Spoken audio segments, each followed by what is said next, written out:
दोस्तों, आपने कभी सुना है कि एक बास्केट में सारे एग्स मत रखो? स्टॉक मार्केट में भी यही रूल अप्लाई होता है। अगर आप चाहें कि आपका पोर्टफोलियो स्ट्रॉन्ग हो और रिस्क कम हो, तो डाइवर्सिफिकेशन बहुत ज़रूरी है। आज के वीडियो में हम देखेंगे कि कैसे एक बैलेंस्ड और प्रॉफिटेबल स्टॉक पोर्टफोलियो बनाया जा सकता है। तो वीडियो को एंड तक ज़रूर देखना। हम इस वीडियो को बिना किसी देरी के स्टार्ट कर लेते हैं। दोस्तों, आज का जो हमारा पहला सब टॉपिक होने वाला है वो है डाइवर्सिफिकेशन क्या होता है।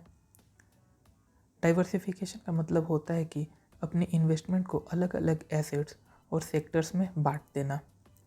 अगर आप सिर्फ एक ही सेक्टर में स्टॉक्स लेकर बैठ गए और वो सेक्टर नीचे गिर गया तो आपका पूरा पोर्टफोलियो क्राइसिस में आ सकता है। तो दोस्तों, डाइवर्सिफिकेशन बहुत ज़रूरी है। डाइवर्सिफिकेशन एक तरह का इंश्योरेंस है जो आपको मार्केट के अनप्रिडिक्टेबल नेचर से बचाता है।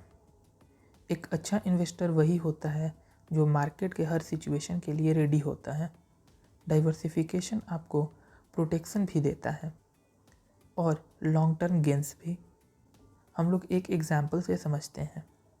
2008 में फाइनेंशियल क्राइसिस था, तो सिर्फ बैंकिंग स्टॉक लेने वाले का कितना लॉस हुआ होगा आप खुद सोच सकते हैं, क्योंकि उस समय बैंकिंग स्टॉक्स क्रैश कर गए थे।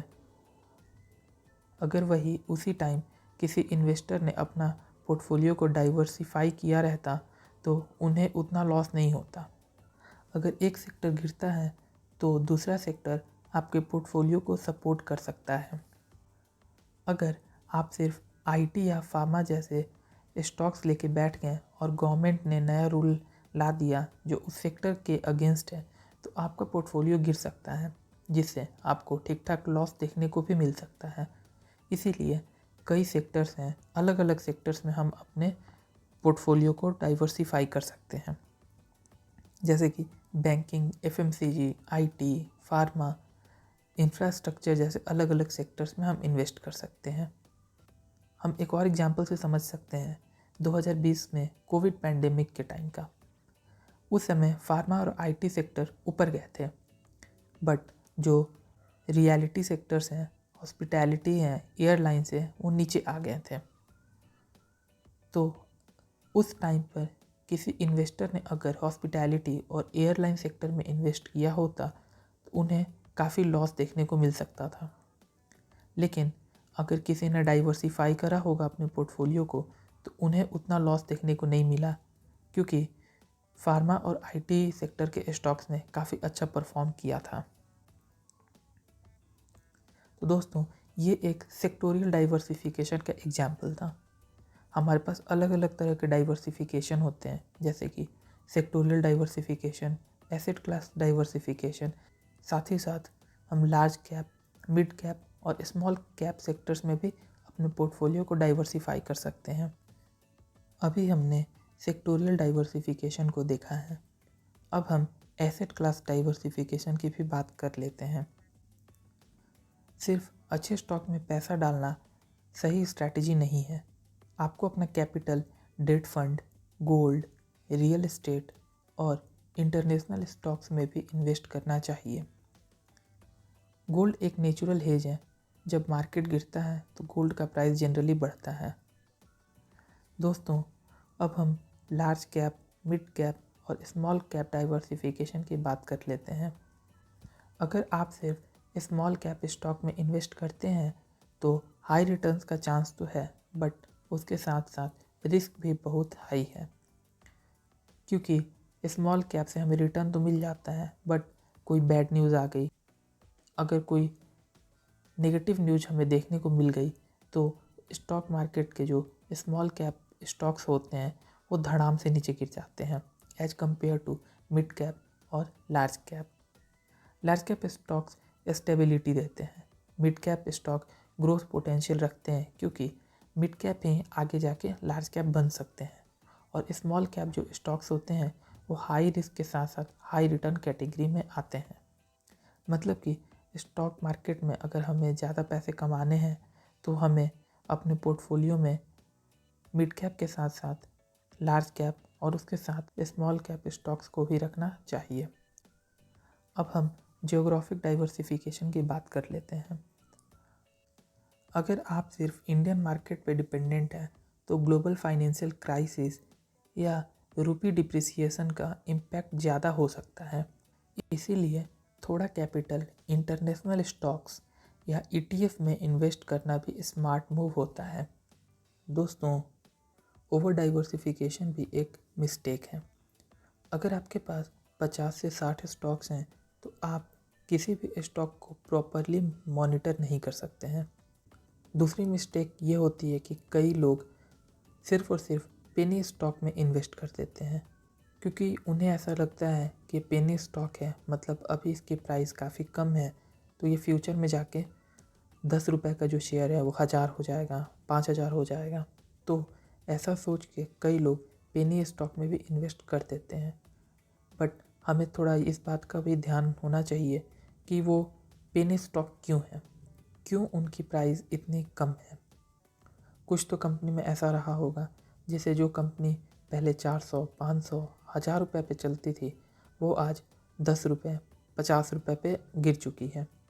कुछ ऐसा इंटरनल प्रॉब्लम हुआ होगा या कंपनी ने कुछ ऐसा परफॉर्म किया होगा जिससे उसके प्राइस में हमें इतना डंप देखने को मिला। तो दोस्तों, जो कंपनी पहले 400 पे चलती थी और आज वो अगर 4 रुपये पे चल रही है तो हमें उस कंपनी में नहीं जाना है, क्योंकि इस बात की कोई गारंटी नहीं है कि वो 4 से दोबारा 400 पे जाएगी ही। सिर्फ एक टाइप के स्टॉक लेना ये भी एक मिस्टेक है जो नॉर्मली एक इन्वेस्टर कर सकते हैं, जैसे कि सिर्फ PSU स्टॉक खरीद लेना, सिर्फ और सिर्फ बैंकिंग के स्टॉक खरीदना, ये भी एक मिस्टेक होता है। डाइवर्सिफिकेशन ज़रूरी है बट हमें ओवर डाइवर्सिफाई भी अपने पोर्टफोलियो को नहीं करना है। दोस्तों, अब ये सवाल उठता है कि एक आइडियल पोर्टफोलियो कैसा होना चाहिए। तो अगर आप एक बिगनर हैं तो 10 से 15 अच्छे स्टॉक्स को पिक कर सकते हैं। आप पहले उनकी स्टडी कर लीजिए और साथ ही साथ उनके सेक्टर्स को भी देख लीजिए कि वो सेक्टर्स अभी कैसा परफॉर्म कर रहा है, फ्यूचर में कैसा परफॉर्म कर सकता है, उसकी क्या प्रिडिक्शंस हो सकती हैं। उसके बाद आप उन 10 से 15 स्टॉक्स को अपने पोर्टफोलियो में रख सकते हैं। इससे आपका पोर्टफोलियो डाइवर्सिफाई होगा, क्योंकि आपने अलग अलग सेक्टर्स के स्टॉक को अपने पोर्टफोलियो में शामिल किया है। दोस्तों, एक बैलेंस पोर्टफोलियो कुछ इस तरह से हो सकता है। अपने जो इन्वेस्टमेंट अमाउंट है उसका 40% लार्ज कैप स्टॉक में डालना, 30% mid cap stocks, 20% small cap stocks में, 10% डेट, गोल्ड या ETF खरीदना। इस तरह के पोर्टफोलियो से आपको हमेशा एक प्रोटेक्शन मिलती रहेगी, क्योंकि आपने लार्ज कैप में भी पैसे डाल रखे हैं जिससे आपको स्टेबिलिटी मिलेगी, मिड कैप से आपके पोर्टफोलियो का ग्रोथ होगा और स्मॉल कैप हमें हाई रिस्क और हाई रिटर्न गेम में बनाए रखता है। साथ ही साथ जो आपने डेट फंड में पैसे डाले हैं, गोल्ड आपने जो ख़रीदा है, उससे वॉर लाइक सिचुएशंस या फिर किसी ऐसी नेगेटिव सिचुएशन में जब स्टॉक मार्केट क्रैश कर रहा हो उस समय हमें गोल्ड जैसी जो कमोडिटी हैं हमें बचा लेती हैं। इसके साथ साथ रेगुलर रीबैलेंसिंग भी ज़रूरी है। मार्केट डायनेमिक है तो आपका पोर्टफोलियो भी टाइम के साथ एडजस्ट होना चाहिए। मतलब कि अभी मार्केट में ट्रेंड के हिसाब से इलेक्ट्रिक व्हीकल चल रही है, आने वाले कुछ टाइम में हम देखेंगे कि AI सेक्टर में इन्वेस्ट करने वाले स्टॉक्स या फिर AI सेक्टर में काम करने वाले स्टॉक में हमें काफ़ी बूम देखने को मिलेगा। हालांकि अभी भी AI काफ़ी अच्छा परफॉर्म कर रहा है, बट फ्यूचर में ये और भी ज़्यादा अच्छे से हमें रिटर्न दे सकता है। तो हमें टाइम टू टाइम अपने पोर्टफोलियो को देखना है। मार्केट डायनेमिक है, आज मार्केट किसी और सेक्टर में अच्छा कर रहा है, कल किसी और सेक्टर में अच्छा कर सकता है। तो हमें अपने पोर्टफोलियो को भी फ्लेक्सिबल बनाना होगा। टाइम टू टाइम हम अपने पोर्टफोलियो को एनालाइज करेंगे, साथ ही साथ हम इसमें कुछ अगर एडजस्टमेंट की नीड लगे तो वो भी करेंगे। तो दोस्तों, डाइवर्सिफिकेशन के बारे में आज हमने इस वीडियो में देखा। डाइवर्सिफिकेशन एक सुपर पावर है जो आपके इन्वेस्टमेंट को स्टेबल और प्रॉफिटेबल बनाने में मदद करती है। अगर आपको ये वीडियो इन्फॉर्मेशन अच्छा लगा तो इस वीडियो को लाइक ज़रूर करें और कमेंट में ज़रूर बताइए कि आपका पोर्टफोलियो किस तरह डाइवर्सिफाइड है। और अगर आप स्टॉक मार्केट में नए हैं तो हमारे इस चैनल को सब्सक्राइब कर लीजिए, क्योंकि स्टॉक मार्केट से रिलेटेड इन्फॉर्मेशन हम प्रोवाइड करते हैं, जिससे आप स्टॉक मार्केट में एक स्मार्ट इन्वेस्टर बन के निकलेंगे। अगर आपको ये वीडियो अच्छा लगा हो तो इस वीडियो को लाइक करें, अपने फ्रेंड्स या फैमिली मेम्बर्स के साथ शेयर करें और हमारे चैनल को सब्सक्राइब करें। तो मिलते हैं दोस्तों एक नए वीडियो में, तब तक के लिए हैप्पी इन्वेस्टिंग।